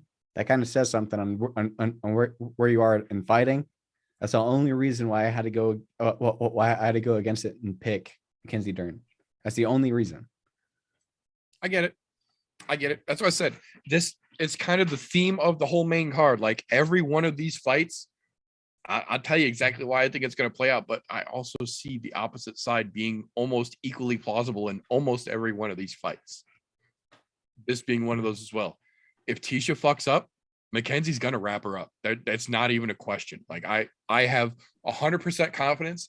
There is zero possibility Tecia Torres gets knocked out by Mackenzie Dern. I will put every penny I have to my fucking name down on that bet. There is zero possibility she knocks Tecia Torres out. But there is a 100% possibility that if Tisha fucks up, Mackenzie is going to wrap her up like a fucking snake and try and make her tap. That has a legit chance. I don't know if that's how it's going to go, but there is a chance. One of the main reasons I'll be watching that fight. Yeah. That being said, the people's main event, maybe more so on this card than we've seen in a long fucking time. Gilbert Burns versus Comsat Chemiev. Holy fucking shit. Has there been a more meteoric presence made by a fighter in a shorter amount of time than Comsat Chemiev? He holds records now for having so little fights absorb, or so little strikes absorbed rather, versus output, for having such quick fights. His entire UFC career up until this point is less than 2 rounds in time. 4 fights total, less than 2 rounds worth of time combined. We've seen him at 85. We've seen him at 70. We've seen him against strikers. We've seen him against grapplers. No one can fucking stop Chemiev. And what's even worse, we knew that Chemiev was a monster a long time ago. If you're on the I'm No Joe Discord, which I don't know why you're not, one of the things that we do over there is some of the news stories that don't make it into the news and recent events segment, I make a point to throw over there as soon as they hit the fucking circuit. One of the things that I shared this week was a clip that made its way back around on Twitter over the weekend of Brian, the real American Stan, in 2017 doing a press conference. And someone asked him about the future of the UFC. And his response, without thinking for a second, without missing a beat, without a hiccup or a stutter, immediately says, there's a young man out of Sweden whose name I can't remember off the top of my head. He's training with Alexander Gustafson, and he is one of the most terrifying prospects that anyone has ever seen. And I'm not telling you it's if, I'm telling you when he gets here, he's taking over. The man that he is talking about is Comsat Chemiev. 5 years ago, Brian Stan said this young man will take over everything. I'm not asking, I'm telling. This man is the future. We are now in 2022, and Comsat Chemiev, in my opinion, is living up to every second of the expectation that Brian Stan set up for him 5 fucking years ago. In his 5th UFC fight, he is now facing the number 2 contender, and with this win, 100 fucking percent will set him up for the title in his 6th UFC fight. The issue is that he's not just walking in to fight Leon fucking Edwards or some soup can that he would undeniably be able to just ragdoll and hop, skip, and jump right past. He has to walk into that cage Saturday night and get past Gilbert Durino Burns to take that next step. And that is not an easy out for anyone of any caliber. Durino's got hands, Durino's got a chin, and Durino's got a world-class black belt in jiu-jitsu with the wrestling capabilities that require said acknowledgement. He's not easy anywhere. He's got a gas tank. He's got a fucking right hook that will hurt your grandma. It hits so fucking hard. Gilbert is not easy anywhere for anyone. But, and I mean Sir Mix-a-Lot video level, but Gilbert has also never faced anyone the likes of Comsat Chemiev.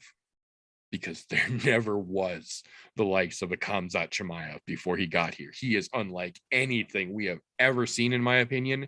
And the fact that he and Darren Till have become the Smash Brothers and are literally spending every single day training and working with each other, noticeably making impacts on each other.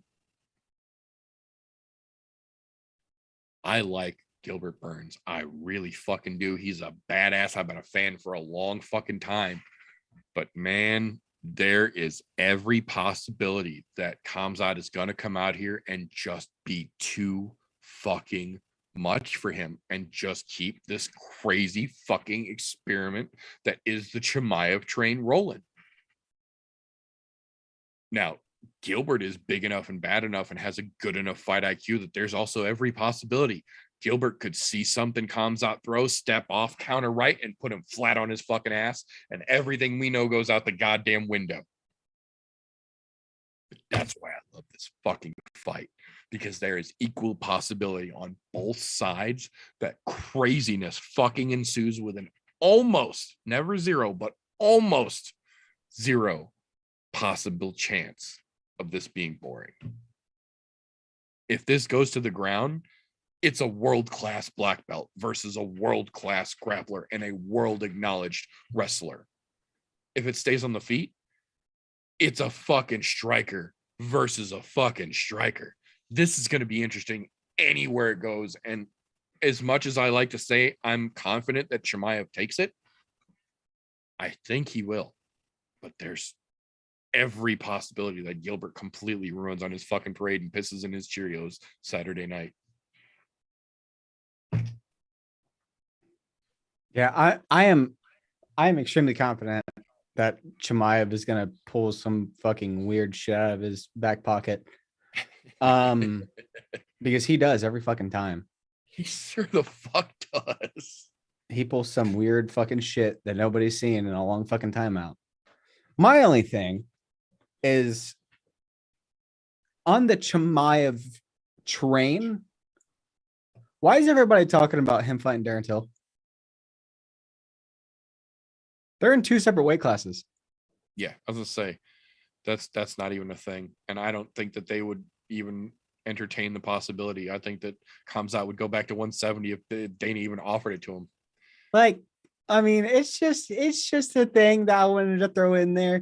They're in two separate weight classes. Yeah, I mean, no, Till is firmly middleweight, and Comsat wants to deal with welterweight right now. That's not to say, as we've seen, that Comsat can't go up to welterweight, but he's focusing, or up to middleweight rather, but he's focusing on welterweight now. And realistically speaking, he might become the welterweight champion within a year.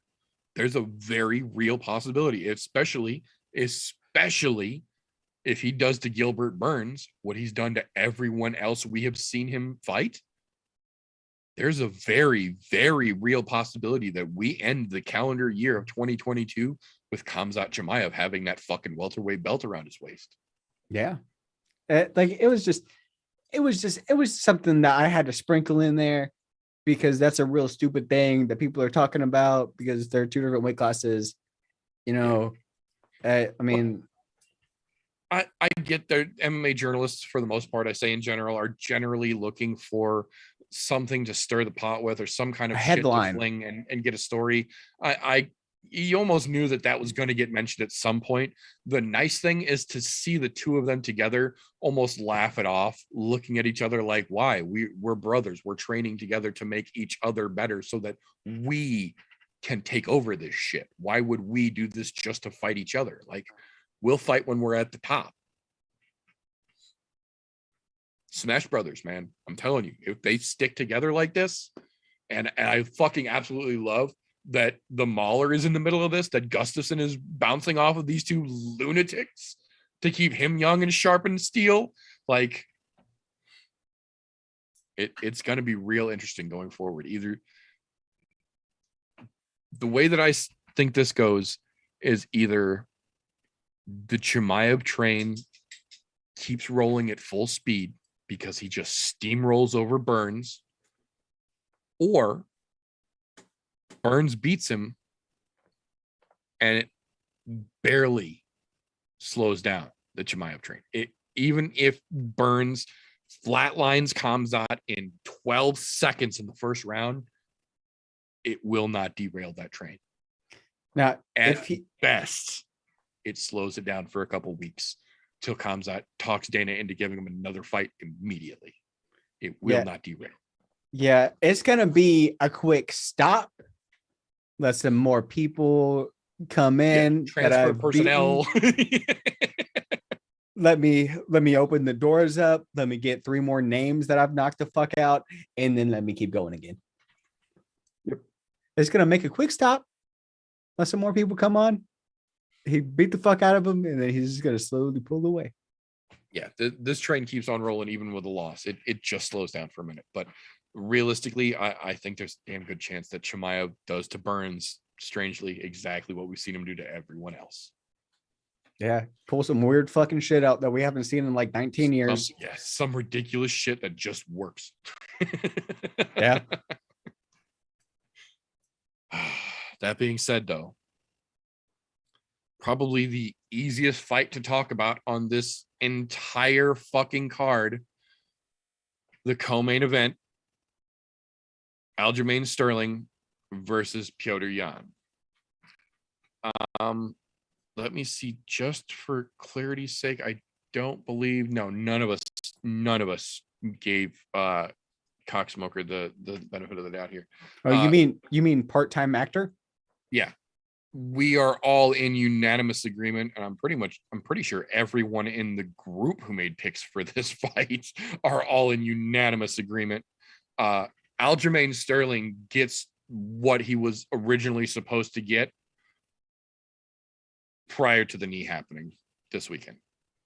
He didn't stand a fucking chance last time before the knee, and you can bet your ass Yan has been working extra hard to make sure that knee won't happen again this time. I don't see this going past the 3rd round. I don't think we get to a 4th round knee situation this time. I think Yan knocks him the fuck out inside 2, 3 at worst.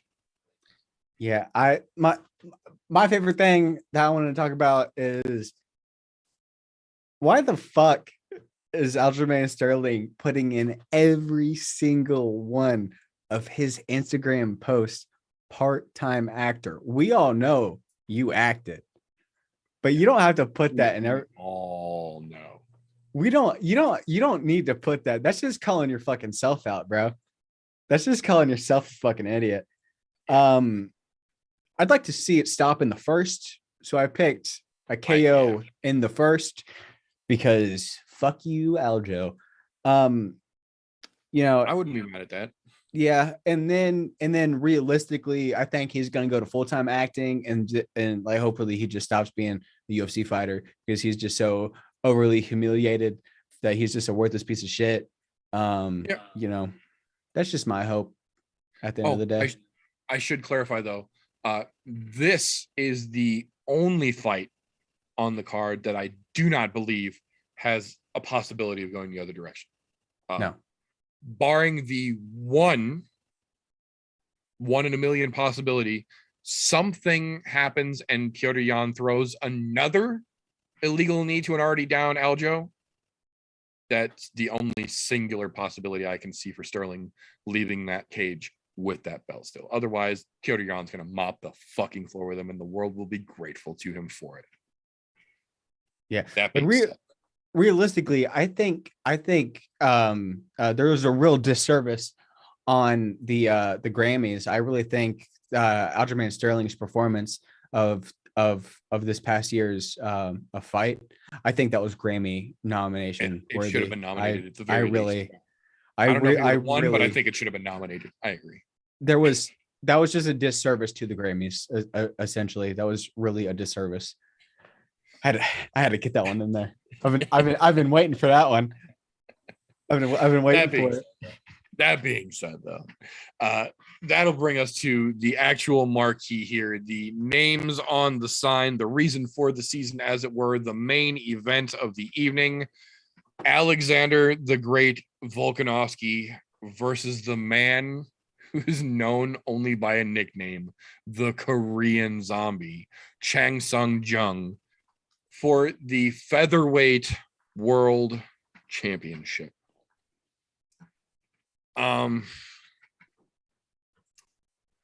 This one is where I put my backwards cap on, as it were. I'm not going to say that. I don't dislike Alexander Volkanovski. I'll say that. I don't like him, but I don't dislike him. He is absolutely a genuine good fighter, but Zombie is the fucking truth. He has done more for this division, in my opinion, without the belt than Volkanovski has done with the belt. It almost feels like Volkanovski is throwing this to Zombie as a gimme. Like, he's so convinced that he's just going to walk right through him that he's willing to give Zombie this fight instead of just waiting a couple more weeks and rebooking the Max fight, which we found out would have been a possibility, but they didn't. They made the Zombie fight, and here we are. It goes down Saturday. I think that shows how much Volkanovski is overlooking the threat that is Chang Sung Jung. There's a reason the Zombie is so fucking notorious in the MMA world. He is one of the most well-rounded 145-pound men on this planet, in my opinion. And I think Volkanovski is really looking beyond him, and I think that's going to do him a great disservice. I think he's convinced he can go in and do what he wants to the Zombie, and I think the Zombie is going to give him a very rude awakening. I think Chang Sung Jung takes this. I think he catches catches Volk slipping, and he counters him and he puts him on his fucking ass.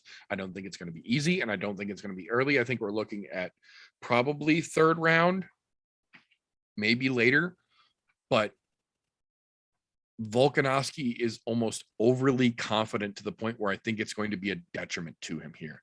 And Chan Sung Jung has made a point to stay grounded and stay focused and stay humbled. Even in the press conference today, someone asked him what his first thing as UFC champion would be. And he said, we can't even think about things like that because we have to get through Saturday first.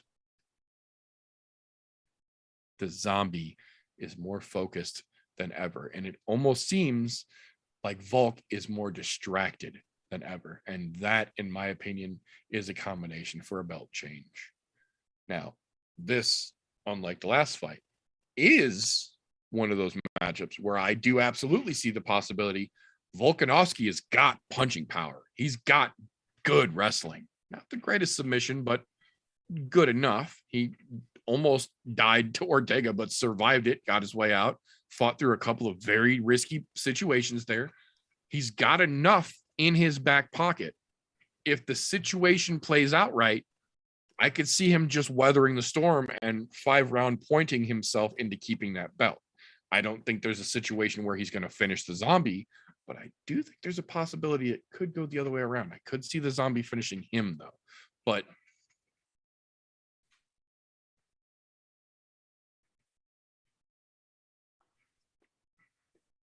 yeah, I'm in a pretty good fucking agreement with that.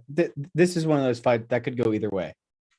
I kind of hope Alexander wins just so he can no longer run away from the three-peat, and Max Holloway can beat the ever-living shit out of that man. Because he's one of those people that kind of is stagnant, living in them silk sheets, getting real fucking comfortable, and just sticking with what he's really fucking good at. And what he's really fucking good at, he is really fucking good at. So he kind of has that opportunity not to continue and learn different shit, because what he's good at, he has gotten it down to a science. But I honestly just want him to win so Max Holloway can break like 5 more fucking records. That like he has expressed his interest on not fighting Max a couple times. So it kind of seems like he's running away from a three-peat fight with Max.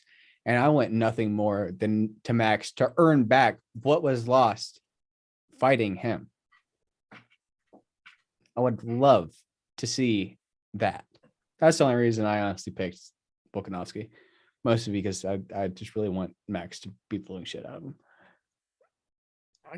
I can see that. I trust me. I very much would love to see Max beat the shit out of Volkanovski, but at this point, I almost hope that, and I know it's a weird thing to say, but I almost hope that Zombie beats Volkanovski, because I think, much like we kind of all agree that Glover Teixeira deserves it, I think Zombie deserves to at least touch that gold at one point before he retires.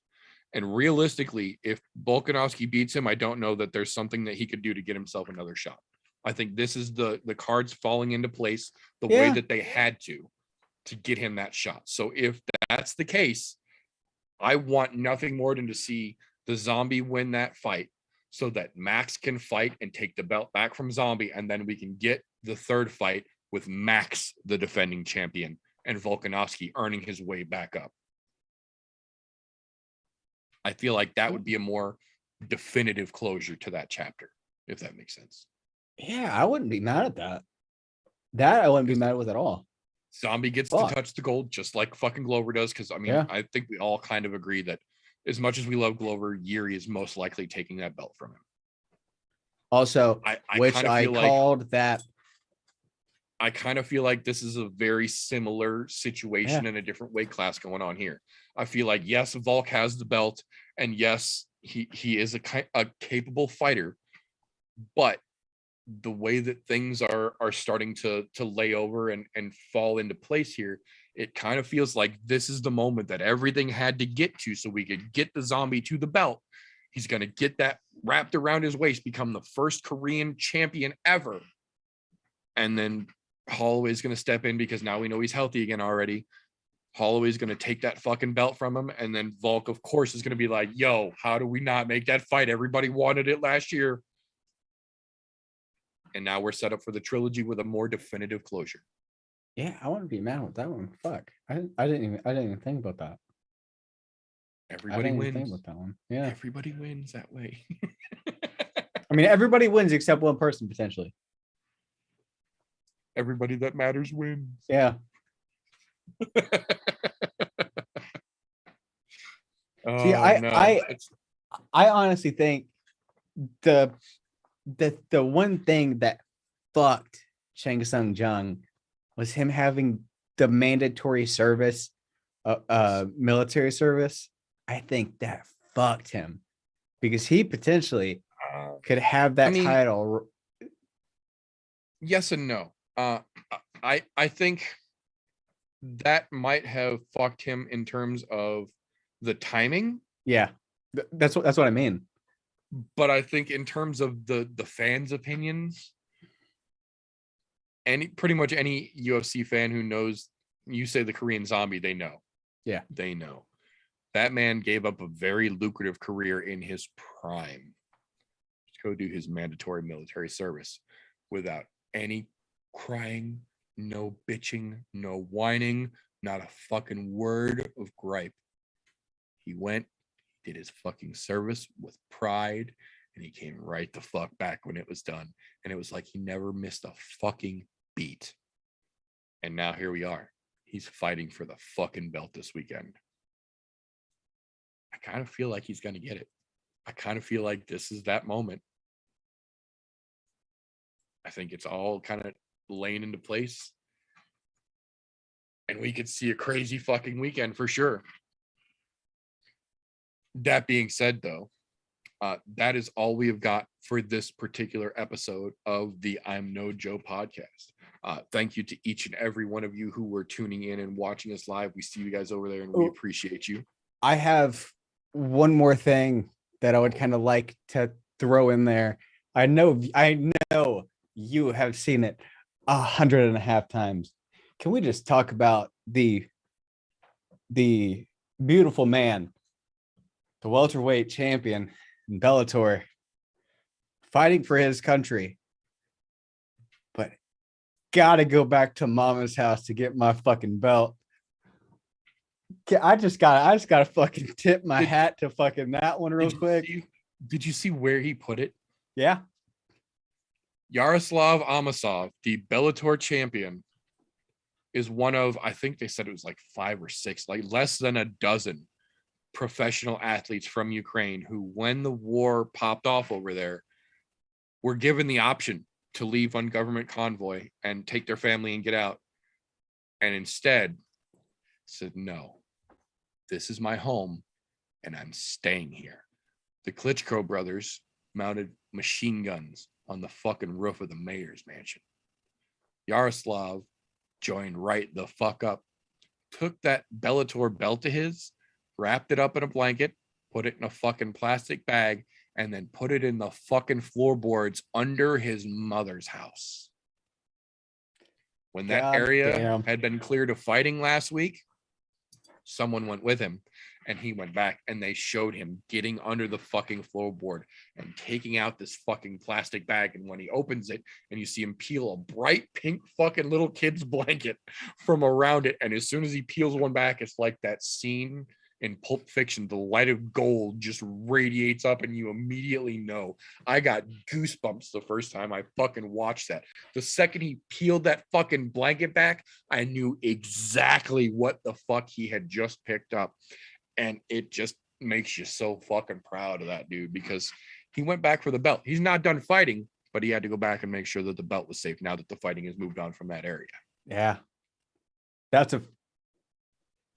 a fucking warrior in the cage for his country. That was like, it fucking hats off to the guy that recorded it. Like you knew what you had to do in that moment and you fucking did it. And you captured like the most beautiful fucking, it's still there. I still have it. Oh, smile. No, you can 100% see the genuine concern on Yaroslav's face when he's crawling down into a fucking crawl space to reach up under these fucking floorboards. And even when he's got it in his hand, it's not until he's actually opening it where you see the look of worry kind of melt off of his face. And then he's like, it's here. You see the fucking smile. You see the glistening in his eyes of just, it's still here. I still have it. This is mine. Still here. Yeah. That was just beautiful. Hats off for the guy that fucking recorded that, because you captured an absolute beautiful moment and like the fucking horrible time for the country and for the people of Ukraine. You captured a beautiful thing to inspire the men that volunteered to fight there. You captured a fucking beautiful moment, my friend. And fucking I thank you for capturing that moment. That was fucking beautiful. Absolutely. I had to fucking mention that. I have certain things saved in front of me, and that was on the list, and I just looked up and fucking noticed it. I was like, oh shit. Absolutely. No, that's absolutely worth mentioning. That being said, though, that is all we've got for this particular episode. So if you are listening to this in the all audio format, that means you already know that the week after our shows go live on youtube.com/ImNoJoe at 9:30 p.m. ish Central Time, the following week over on anchor.fm/ImNoJoe, they come out in all audio format, so you don't have to deal with any of this distraction. And you can pick it up on your podcast consumption platform of choice. If you like what we do around here, you can follow us on any of the social media sites. If you want to support the show, the best thing you can do is watch more episodes and tell your friends about us. If you want to kick in a little bit more, for as little as $1 a month, you can get your name and a big thank you at the end of every episode, as well as getting access to behind the scenes, the unaired and the literal unairable things that we have got for you wonderful savages here on the ImNoJoe network. Patreon.com/ImNoJoe is where you sign up for that. We appreciate you. if you don't like what we do around here, first and foremost, what the fuck are you doing an hour plus, almost 2 hours into a podcast you didn't like? Give us a thumbs down and fuck off. We're not even going to dispute it. We'll take it and we're going to move on. That being said, make sure you're subscribed. Make sure you got that little bell turned on. Make sure your notifications on whatever platform you are listening to or watching this from is set up so you don't miss an episode. Go back, watch some of the old ones in the meanwhile. We're going to call it all for this one. So remember, folks, until next time, don't let ignorance stop you. You can root for anything. Except that Gustafson versus Rothwell fight in May, apparently.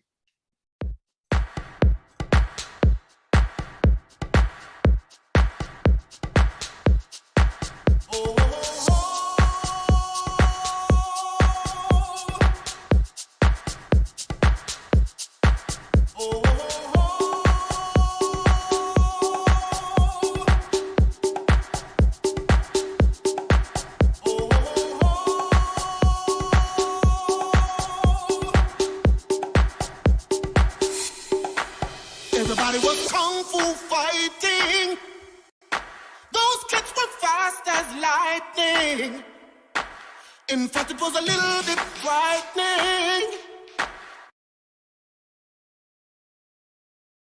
How do I say goodbye to what we had?